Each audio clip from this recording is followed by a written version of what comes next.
Dəyərli izləyicilər, ETX Maarifləndirir layihəsinin bugünkü buraxılışında həmkarım Ayxan Rəhimzadə ilə birlikdə fərdi məlumatlarımız üzərində hüquqlarımızdan danışacağıq. Ayxan bəy, ilk növbədə fərdi məlumatlar nələrdir? Bu barədə məlumat verərdiniz. Fərdi məlumatlar sizi birbaşa və dolayısıyla müəyyən edən bütün məlumatlardır.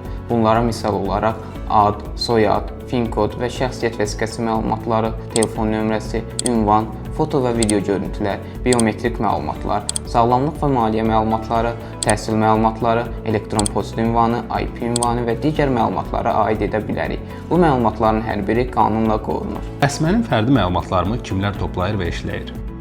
Siz gündəlik olaraq xidmət aldığınız tərəflərə, məsələn, banklara, mobil operatorlara, dövlət qurumlarına, xəstəxanalara, təhsil müəssisələrinə, onlayn platformalara və müxtəlif mobil tətbiqlərə fərdi məlumatlarınızı təqdim edirsiniz. Hər bir tərəf məlumatlarınızı yalnız qanuni əsasla toplaya və ancaq göstərilən məqsəd üçün istifadə edə bilər. Həmçinin sizdən yalnız həmin xidmətin göstərilməsi üçün zəruri olan məlumatlar tələb edilə bilər. Mənim məlumatlarım xəbərim olmadan toplana bilərmi?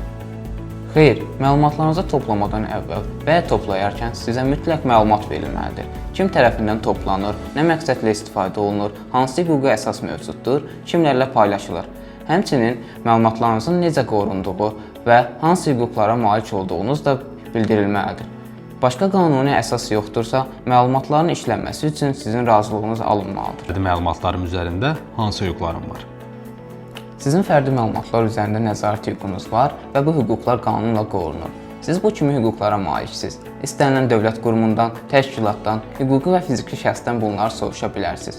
Mənim haqqımda hansı məlumatları saxlayırsınız, onları hansı məqsədlə və hansı hüquqi əsasla işləyirsiniz, məlumatlarım kimlərlə paylaşılır, nə qədər müddət saxlanılır, bunun mənim üçün hüquqi nəticələri varmı?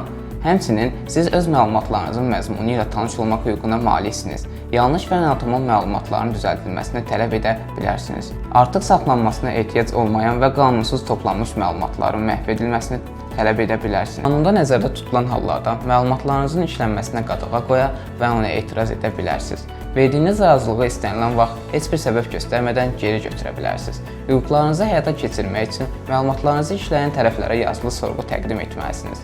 Sorğunuza 7 iş günü ərzində cavab verilməlidir. Fərdi məlumatlarım qanunsuz işlənərsə, hara müraciət etməliyəm? Fərdi məlumatlarınız qanunsuz toplanırsa və ya işlənirsə, hüquqlarınızla bağlı sorğunuz cavabsız qalırsa, yaxud məlumatlarınız lazımi qaydada mühafizə olunmursa, siz elektron təhlükəsizlik xidmətinə müraciət edə bilərsiniz. Şikayətlər tərəfimizdən araşdırılır, pozuntuların aradan qaldırılması təmin olunur və pozuntuya yol verən tərəflər barəsində qanunvericiliyə uyğun olaraq tədbirlər görülür.